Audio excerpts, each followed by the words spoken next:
We are studying Unit 7 P block elements, and today's topics are allotropic form of sulfur, sulfur dioxide, and sulfuric acid.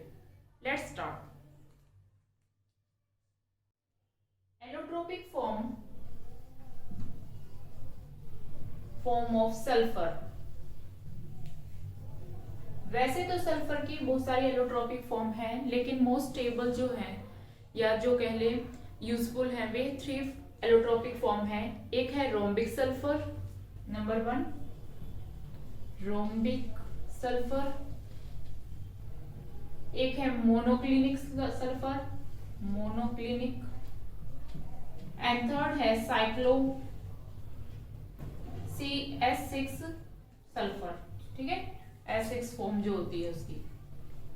ये 3 form हैं जिनको हम करेंगे अब detail में। Number 1 rhombic sulphur. Rhombic sulphur को orthorhombic भी बोलते हैं, ऑर्थोरोम्बिक सल्फर, या अल्फा सल्फर भी बोलते हैं। क्या बोलते हैं? Alpha sulphur. ठीक है, ये जो है सबसे स्टेबल फॉर्म होती है। क्या होती है? सबसे stable form, most stable form, stable allotropic form है ये सल्फर की। ठीक है, कैसे हम इसको सिंथेसाइज करेंगे? सिंथेसिस, जब सल्फर ठीक है, उसको हम CS2 में सॉल्यूशन बनाते हैं। सल्फर का सॉल्यूशन किस में बनाएंगे? CS2 में। ठीक है, इन CS2 क्या बना लिया हमने? सॉल्यूशन। अब ये जो सॉल्यूशन है इसको हम इवेपोरेट करेंगे। ठीक है, इसको एक चाइना डिश ले लेंगे, उसमें क्या करेंगे? इवेपोरेट करेंगे, तो हमें क्या मिलेंगे? क्रिस्टल मिलेंगे।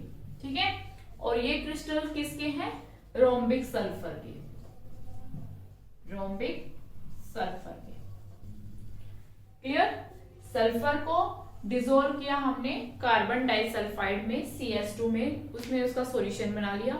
फिर हमने क्या किया? उस सॉल्यूशन को इवेपोरेट किया, तो हमें क्या मिलेगा? रोम्बिक सल्फर के क्रिस्टल्स मिलेंगे। क्लियर? तो इस तरह से हम इसको प्रिपेयर कर सकते हैं। Now properties of rhombic sulphur. Rhombic sulphur की क्या क्या प्रॉपर्टीज है? नंबर 1, एक तो ये कि ये क्या है? मोस्ट स्टेबल एलोट्रोपिक फॉर्म है। ठीक है, मोस्ट स्टेबल फॉर्म है एलोट्रोपिक किसकी? सल्फर की। ठीक है, सेकंड, ये इनसोल्यूबल होता है, इनसोल्यूबल इन वाटर, वाटर में सोल्यूबल नहीं होता, but soluble in carbon disulphide CS2। अभी हमने इसकी सिंथेसिस पढ़ी, उसमें हमने इसका कार्बन डाइसल्फाइड में सॉल्यूशन बनाया, तो उससे हमें क्या मिलेगा कि उसमें सॉल्यूशन तो तब बनेगा जब वो सोल्यूबल होगा उसके अंदर, तो यानी कि ये इसमें सोल्यूबल है, हाईली सोल्यूबल होता है। Number 3, it has little thermal and electrical conductivity.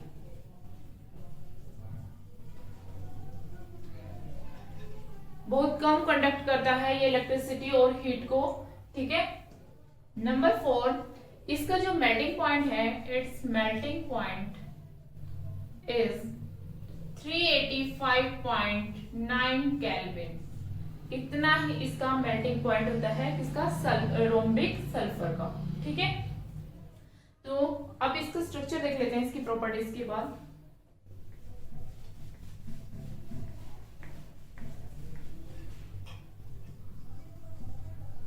S8 आपको पता ही है, S8 की फॉर्म में है। ठीक है, अब यहां पर जो है क्राउन शेप स्ट्रक्चर होता है इसका, इस तरह से।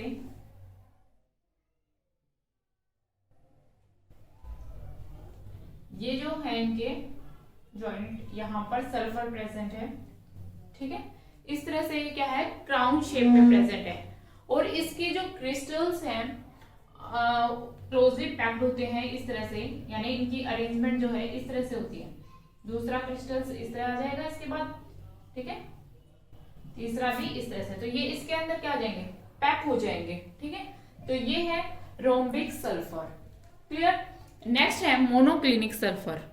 मोनोक्लिनिक सल्फर जो होता है, मोनोक्लिनिक सल्फर, इसको बीटा सल्फर भी बोलते हैं, बीटा सल्फर। ठीक है। रोम्बिक सल्फर को अल्फा सल्फर बोलते हैं, इसको बोलते हैं बीटा सल्फर। इसको कैसे प्रिपेयर किया जाएगा, जैसे कि जो सल्फर होता है उसको अगर हम चाइना डिश में रख के हीटिंग करेंगे तो वो मेल्ट हो जाता है। ठीक है, मेल्टिंग हो जाती है उसकी। मेल्ट करने के बाद उसको फिर हम क्या करते हैं, कूल करते हैं। तो जो चाइना डिश के ऊपर, जैसे ये चाइना डिश है मान लो, तो यहाँ पर हमने क्या किया, इसको हीट कर दिया, फिर ये क्या होगा, मेल्ट होगा। मेल्ट हो गया, लिक्विड फॉर्म में आ गया। कूल करेंगे तो ये क्या है, इसके ऊपर एक परत सी जम जाएगी। ठीक है। और फिर उसके अंदर आप अगर उसके अंदर थोड़ा सा नीडल से या किसी से आप होल कर दोगे और उसके अंदर का नीचे का जो है लिक्विड को निकाल दो बाहर, जो ऊपर जो बचेगा वे जो है क्रिस्टल्स होंगे, उसमें नीडल लाइक जो है वो क्रिस्टल्स बने हुए होंगे। इन नीडल लाइक क्रिस्टल्स को क्या बोलते हैं, मोनोक्लिनिक सल्फर। क्लियर। तो bye melting sulphur in China dish, China dish में मेल्ट करेंगे, फिर क्या करेंगे, हम उसको कूल करेंगे, तो क्या बन जाएंगे, needle like stuck, needle like crystals. किसके बनेंगे, वो मोनोक्लिनिक सल्फर के बनेंगे। ठीक है। Now structure of monoclinic sulphur. Monoclinic sulphur के में स्ट्रक्चरल अरेंजमेंट क्या होगी, ऐसे एक सिस्टम ही है ये भी। ठीक है। इस तरह से ही होता है क्राउन शेप स्ट्रक्चर इसका भी। ठीक है। S8। लेकिन आपने देखा रोम्बिक में इसी तरह से फिर रेगुलर अरेंजमेंट होती है, इसी तरह के क्रिस्टल जो है पैक हो गए। लेकिन इसमें ये पकड़ टाइप के होते हैं, पकड़, तो उसमें ये जो है ऐसी अरेंजमेंट नहीं रहेगी। ठीक है। इसको आप क्या बना लो, इसको इसका उल्टा बना दो। ठीक है, इस तरह से, इस तरह से ये सल्फर, फिर इसमें फिर सीधा इस तरह की अरेंजमेंट होती है इनके क्रिस्टल्स के अंदर। ठीक है। तो ये है आपका मोनोक्लिनिक क्रिस्टल का structure. Now physical properties of monoclinic sulphur. ठीक है। एसिड सिस्टम होता है। ठीक है। इसका कलर होता है डल येलो कलर, डल येलो कलर होता है। ये भी जैसे कार्बन डाइसल्फाइड में सोल्यूबल होते हैं, highly soluble in CS2 but not in water, water में सोल्यूबल नहीं होते हैं ये भी। ठीक है। और इन ये जो है जैसे रोम्बिक सल्फर होता है, रोम्बिक सल्फर अगर हम उसको ज्यादा हीट कर देते हैं, हीट कर देते हैं कितने, 369 केल्विन से अबो अगर टेम्परेचर है तो क्या है, मोनोक्लिनिक सल्फर मिलता है, मोनोक्लिनिक। और उससे लेस टेम्परेचर पे हमें क्या मिलता है, रोम्बिक सल्फर। 369 से ज्यादा टेम्परेचर होगा रोम्बिक सल्फर होगा, 369 से कम होगा तो क्या, 369 से कम होगा तो मोनोक्लिनिक सल्फर मिलेगा। ठीक है। तो इसका मतलब ये हो गया 369 एट 369 केल्विन टेम्परेचर दोनों स्टेट रोम्बिक सल्फर और मोनोक्लिनिक सल्फर एग्जिस्ट करती हैं, दोनों ही मिलती है। क्लियर।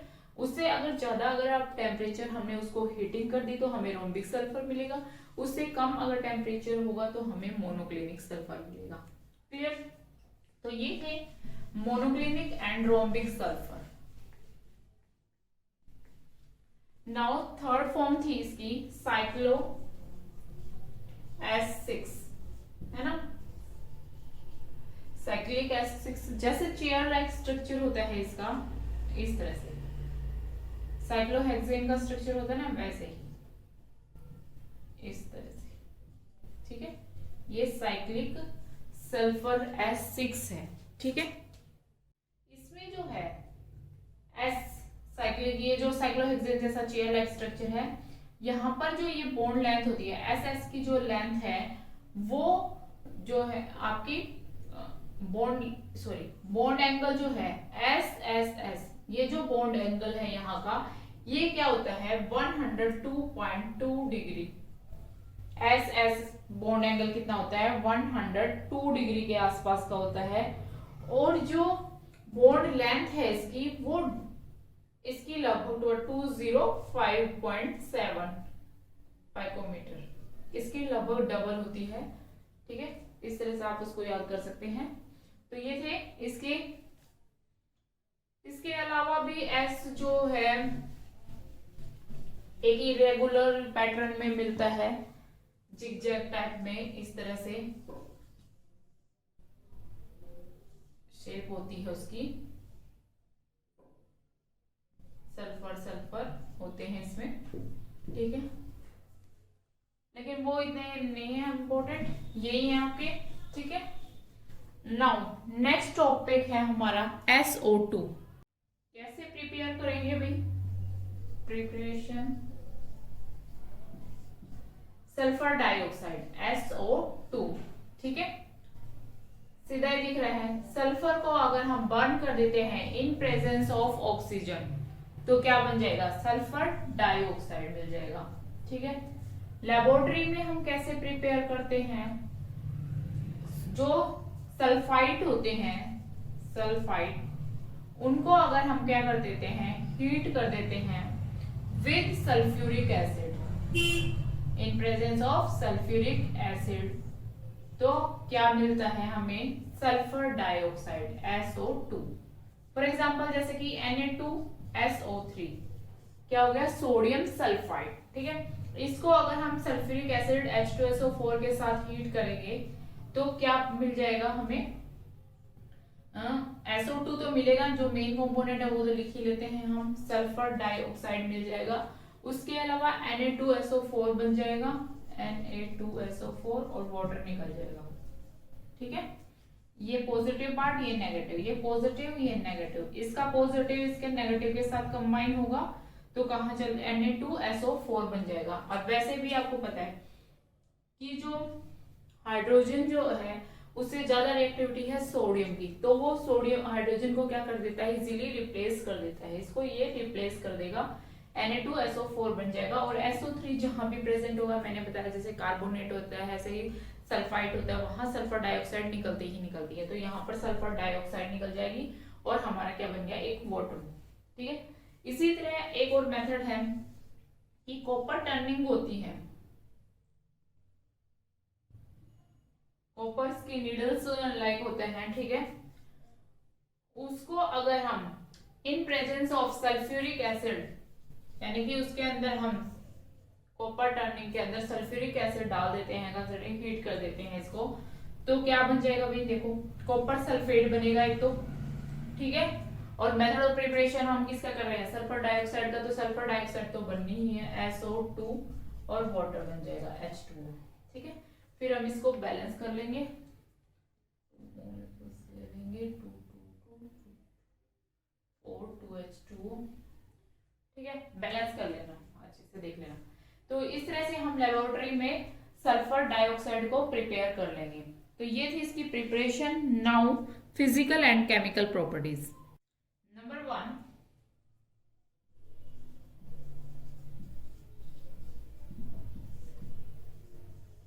सल्फर डाइऑक्साइड जो है SO2 ये कलरलेस गैस है विद पंजेंट स्मेल। सल्फर की जो कोई भी गैस होगी जिसमें सल्फर प्रेजेंट है उनकी स्मेल पंजेंट ही होती है नॉर्मली। ठीक है, पंजेंट स्मेल। नेक्स्ट, ये सोल्यूबल है इन वाटर, वाटर में हाईली सोल्यूबल है, highly soluble in water. Number 3, it boils, boiling point इसका बहुत ही कम है, it boils at a temperature 263 kelvin, 263 kelvin temperature पर बॉयल हो जाती है। Next, acidic nature,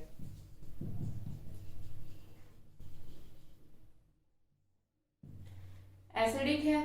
sulphur dioxide जैसे हमने ऑक्साइड्स किए थे ना, तो ये भी सल्फर का ही ऑक्साइड्स है ना। तो एसिडिक, बेसिक, न्यूट्रल, एम्फोटेरिक ये वाले ऑक्साइड किए थे ना। तो SO2 क्या है, एक एसिडिक ऑक्साइड है, एसिडिक नेचर है। कैसे, जैसे कि SO2 वाटर के साथ जब रिएक्ट करेगा, वाटर क्या है, एक न्यूट्रल है, तो ये क्या बना देता है, एसिड बना देता है, H2SO3।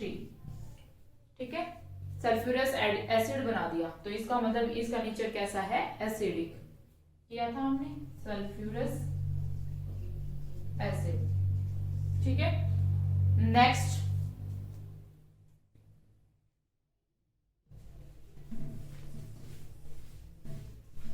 जैसे कि अगर ये कोई बेस के साथ NaOH के साथ SO2 की रिएक्शन करवाएंगे, किसी बेस के साथ अगर एसिड की रिएक्ट करवाते हैं तो क्या बनता है, साल्ट बनता है। तो साल्ट बन जाएगा Na2SO3, सोडियम सल्फाइड साल्ट बन जाएगा, और क्या निकल जाएगा, वाटर। क्लियर। तो क्योंकि ये क्या है, एसिडिक है, तो बेस के साथ रिएक्ट करके क्या बनाएगा, साल्ट बना देगा और वाटर निकल जाएगा। नेक्स्ट है reaction with bleaching. Bleaching action, bleaching action होता है इसका कैसे भी, देखो जब सल्फर डाइऑक्साइड को वाटर के साथ रिएक्शन करेंगे तो H2SO4 बनता है और नेसेंट हाइड्रोजन जनरेट होती है। ठीक है, बैलेंस कर लेना, नेसेंट हाइड्रोजन, और कोई भी जो है कलर्ड सब्सटेंस में ये नेसेंट हाइड्रोजन जाएगा तो उसको क्या कर देगा, कलरलेस।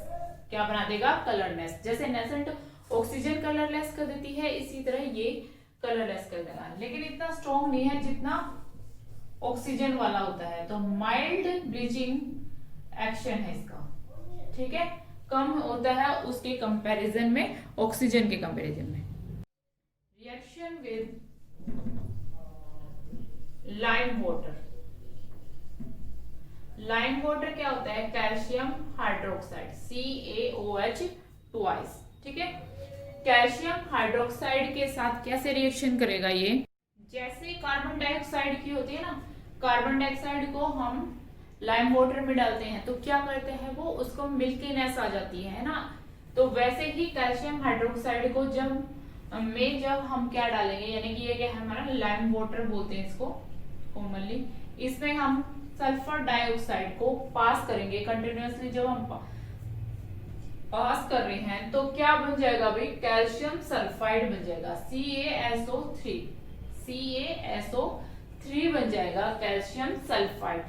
ये क्या होता है, इनसोल्यूबल होता है, व्हाइट कलर का इनसोल्यूबल मटेरियल बना है ये। इसकी वजह से क्या आ जाती है, मिल्कीनेस, यानी कि व्हाइट कलर का सॉल्यूशन अपीयर हो जाता है due to formation of calcium sulphide CaSO thrice. ठीक है, और वाटर निकल गया। लेकिन जैसे कार्बन डाइऑक्साइड को हम कंटिन्यूअसली पास करते जाते हैं तो मिल्कीनेस डिसअपीयर हो जाती है, उसी तरह इसमें भी होता है।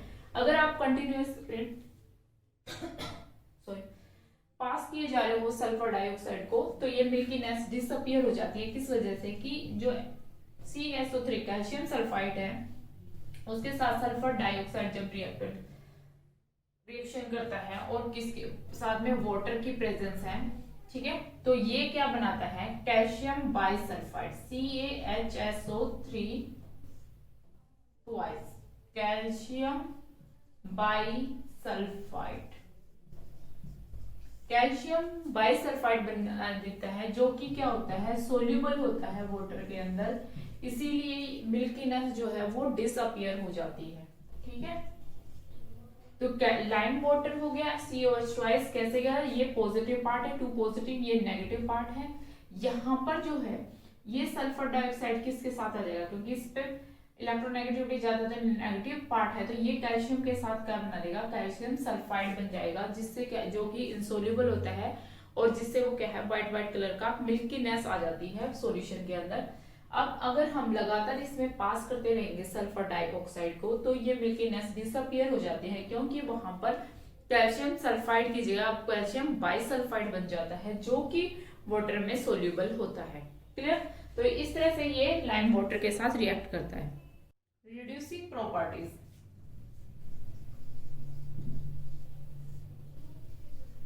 रिड्यूसिंग नेचर है क्योंकि अभी हमने देखा सल्फर डाइऑक्साइड को वाटर के साथ जब रिएक्ट किया था तो क्या बनाता था, H2SO3 plus hydrogen, nascent hydrogen generate की थी इसने। अब ये जो नेसेंट हाइड्रोजन है ये किसी को भी ये प्रोवाइड कर सकता है, ठीक है। इसकी वजह से ये क्या है, गुड रिड्यूसिंग एजेंट, ठीक है, हाइड्रोजन प्रोवाइड कर रहा है इसे।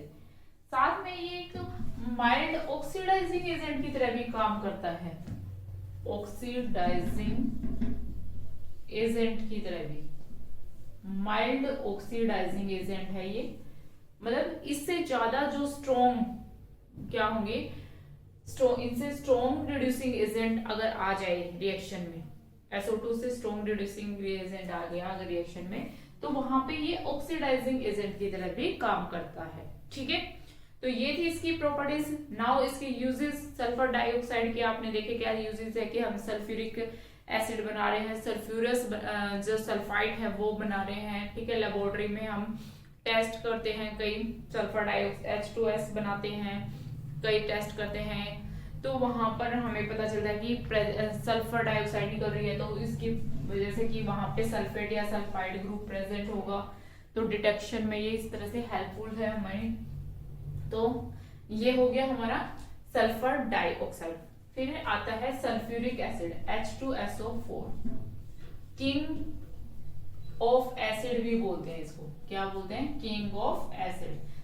स्ट्रॉन्गेस्ट एसिड होता है, लेकिन इससे भी एक स्ट्रॉन्गेस्ट एसिड है HClO4, लेकिन ये आपको अभी हम मतलब लेबोरेटरी में आप जो है यूज नहीं करते हैं। आप जो लेबोरेटरी में यूज करते हैं वो कंसंट्रेट नाइट्रिक एसिड HCl और सल्फ्यूरिक एसिड करते हैं, तो उनमें सबसे स्ट्रॉन्गेस्ट कौन सा है, सल्फ्यूरिक एसिड, ठीक है, H2SO4।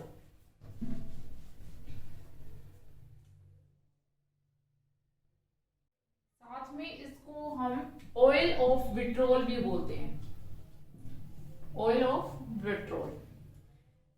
सल्फ्यूरिक एसिड आपने लेबोरेटरी में देखा होगा, कलरलेस होता है ना, सिर्फ कलरलेस सिरप जैसा होता है, सिर्फ लिक्विड होता है ये, ठीक है। बहुत ही मतलब स्किन को बर्न कर देता है, इतना इसका पावरफुल बर्निंग इफेक्ट है, बर्न स्किन अगर डल जाता है स्किन पे, ठीक है। अच्छा, इसका एक बॉइलिंग पॉइंट जो है, बॉइलिंग पॉइंट होता है 590 केल्विन, और इसका फ्रीजिंग पॉइंट जो है वो है 283 केल्विन, ठीक है। नेक्स्ट जो सल्फ्यूरिक एसिड है, जब ये वाटर के साथ रिएक्ट करता है तो बहुत ज्यादा हीट प्रोड्यूस करता है, ठीक है, एक्सप्लोजन हो जाता है, बहुत हाई अमाउंट में जो है हीट प्रोड्यूस होती है, तो ऐसा होता है कि एक्सप्लोजन हो गया, ठीक है। इसीलिए जैसे कि हम बहुत ही ध्यान दिया जाता है कि कंसंट्रेटेड सल्फ्यूरिक एसिड से अगर हम डाइल्यूट सल्फ्यूरिक एसिड बनाते हैं तो वाटर हमने क्या करना होता है, ऐड करना होता है ना, लेकिन इसके अंदर क्या है, हम कभी भी एसिड के अंदर वाटर ऐड नहीं करते हैं, not add water in acid. इसके बजाय हम उल्टा कर देते हैं, यहाँ हम क्या लेते हैं, वाटर लेते हैं, और धीरे धीरे हम क्या करते जाते हैं, एसिड ऐड करते जाते हैं, स्मॉल अमाउंट में एसिड डालते जाते हैं और स्टर करते जाते हैं, ठीक है। ये प्रैक्टिकल में भी आप करोगे लेबोरेटरी में कि कैसे हम डाइल्यूट बनाएंगे। तो कभी भी हमने एसिड बीकर में लेके उसके अंदर वाटर नहीं डालना है, हमने क्या करना है, वाटर लेना है और स्मॉल अमाउंट में हम उसमें क्या है, ड्रॉप वाइज एसिड डालते जाएंगे और उसको साथ में स्टर करते जाएंगे, नहीं तो बहुत ज्यादा एक्सप्लोजन हो जाएगा अगर हम एसिड के अंदर वाटर डाल देते हैं, क्योंकि बहुत वायलेंटली ये रिएक्ट करता है वाटर के साथ, high amount of energy release होती है, ठीक है। तो ये थी इसकी फिजिकल प्रॉपर्टीज। अब इसके जो मेथड ऑफ प्रिपरेशन है, कॉन्टैक्ट प्रोसेस बोलते हैं, वो अभी जो आपका सिलेबस है जिसमें आपको काफी परसेंटेज जो है कट गया है, तो उसमें तो है नहीं, ठीक है, वो हम फिर बाद में कर लेंगे। तो अब जो आपका रिवाइज सिलेबस है उसके अकॉर्डिंग करेंगे, तो उसमें आपका सिंथेसिस कॉन्टैक्ट प्रोसेस नहीं है, उसमें के अलावा ये फिजिकल और केमिकल प्रॉपर्टीज और यूजेस है, ठीक है, इसका स्ट्रक्चर भी नहीं है। अच्छा, इसमें एक इसके स्ट्रक्चर की बात करें तो इसका जो बॉइलिंग पॉइंट है ना, इतना हाई कैसे हो जाता है, इसको ये देखो कि जो SOH, ठीक है। अब दूसरा मॉलिक्यूल्स ऐसे ही हम बनाएंगे, OH डबल बॉन्ड O। इस ऑक्सीजन और इस हाइड्रोजन में क्या बन जाएगी भाई, हाइड्रोजन बॉन्डिंग बन जाएगी, है ना। इस तरह जो है मॉलिक्यूल्स, टू मॉलिक्यूल्स जो है वो टू हाइड्रोजन बॉन्ड के साथ क्या है, एसोसिएट है। क्लियर। तो दो हाइड्रोजन बॉन्ड की वजह से इनका बॉइलिंग पॉइंट क्या है, बहुत ज्यादा हो जाएगा, इनको सेपरेट करना क्या है मुश्किल होगा, दो बॉन्ड तोड़ने हैं भाई, ये वाला भी और ये वाला भी। तो two molecules are associated with two hydrogen bonding, ठीक है। इसकी वजह से इसका बॉइलिंग पॉइंट क्या हो जाता है, हाई हो जाता है, और इसी की वजह से ये थोड़ा सा सिर पे विस्कस टाइप का लिक्विड है, ऐसे फ्लुएंट नहीं है, ठीक है। तो ये हाइड्रोजन बॉन्डिंग की वजह से है, तो ये आप रीजन दे सकते हैं इसमें। तो फिजिकल प्रॉपर्टीज होगी, इसके बाद हम केमिकल प्रॉपर्टीज कर लेंगे और इसके यूजेस कर लेंगे नेक्स्ट लेक्चर में। आज के लिए बस इतना ही। इसी तरह आप पढ़ते रहें और मुस्कुराते रहें। जय हिंद।